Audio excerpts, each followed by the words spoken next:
Welcome everyone, and tonight we're going to speak about a pretty popular subject, and that is, what do we do when we start to go through confusion, pain, and challenges that we don't quite understand? You know, many times people come and they'll ask the question, I have two choices to make, and both choices seem extremely confusing. Both choices are tearing me apart, and I feel like I just don't have an answer. And sometimes a person feels like they have to actually make a decision. Many times, many of us experience such things.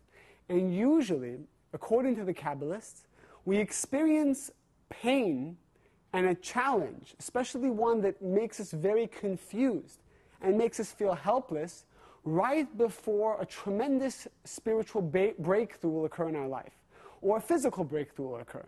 So right before someone is about to receive a tremendous amount of success, wisdom, or clarity in their life, they will have to confront a situation that will make them feel utterly confused to the point that they don't even see a solution for the future. They don't see a solution for the future. So this is the first lesson that we need to learn. When I'm going through a difficult time, when I'm being bombarded by stress, too many things at once, I feel overwhelmed, too many people are annoying me, when it rains, it starts to pour, and it just feels like today is not my day, it actually means it's right before a breakthrough. Some tremendous revelation that's supposed to occur for the person. Most people, however, don't actually experience that revelation, primarily because they become selfish, they shut down, they become reactive, they get into themselves, and they get depressed when they go through this challenging time. So as a result, they don't awaken the light of the Creator in their life, and as a result, they don't actually see the miracle, that the whole challenge was just for that miracle to begin with.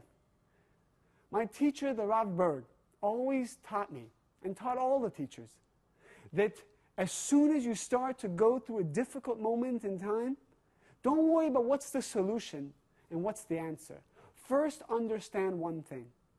It is the vessel, it is the earning of the miracle that the Creator wants to give you.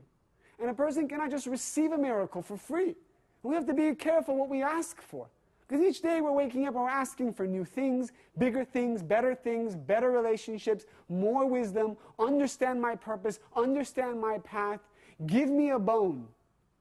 We have to understand, when we ask for those things, what we get is first the challenge, the pain that will build the vessel for that spiritual light that represents all the fulfillment we ask for on a daily basis. Even something so small as, I want to find a great restaurant to eat. Do you know that before that restaurant will be revealed to you, you have to go through a challenge? You might have to make a wrong turn.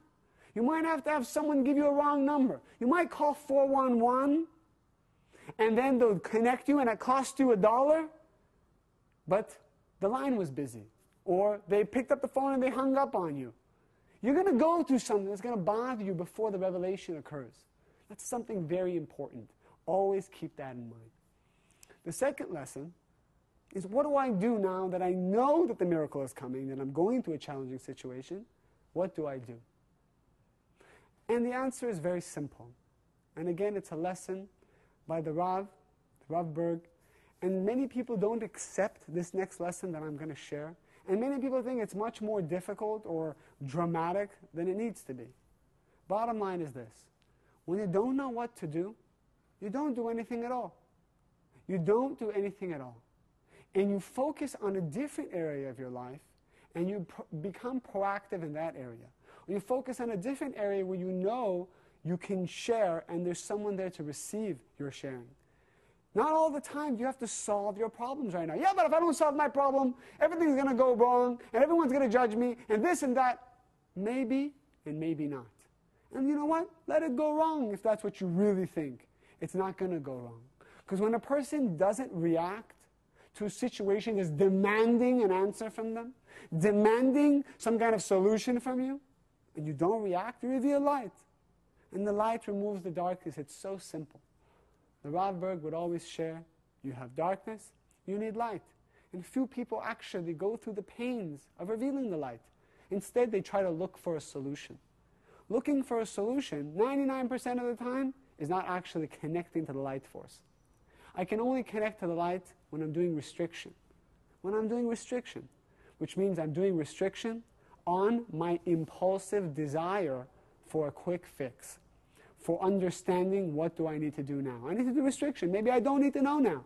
And there's certain problems that we go through that I'm actually not allowed to know why I'm going through them. And I need to accept that. Not everything has to be known now.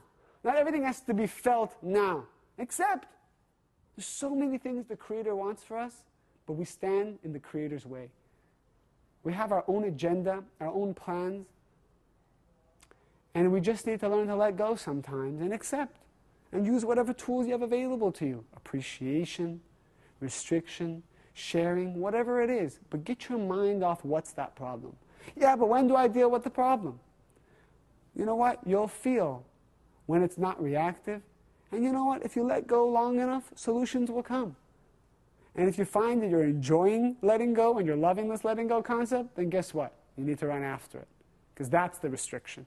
It's always about going against my comfortable body inclination. If I'm too stressed and I have to find a solution, let it go. If I'm loving letting it go and I'm just having a cruise control vacation, now you need to start working on it. You need to restrict relaxing too much. And start to make an effort. Ask questions. Talk to people. Talk to advisors. Talk to executives. Find the way to solve your problem. Whatever you do this week, do it with the light. And have consciousness behind everything you do. And remember, if you're going through a really difficult time, it's because that is the vessel for the miracle. Don't blow it. Don't break your vessel. Build a strong vessel so you can have everything that you want in your life. Have a great week.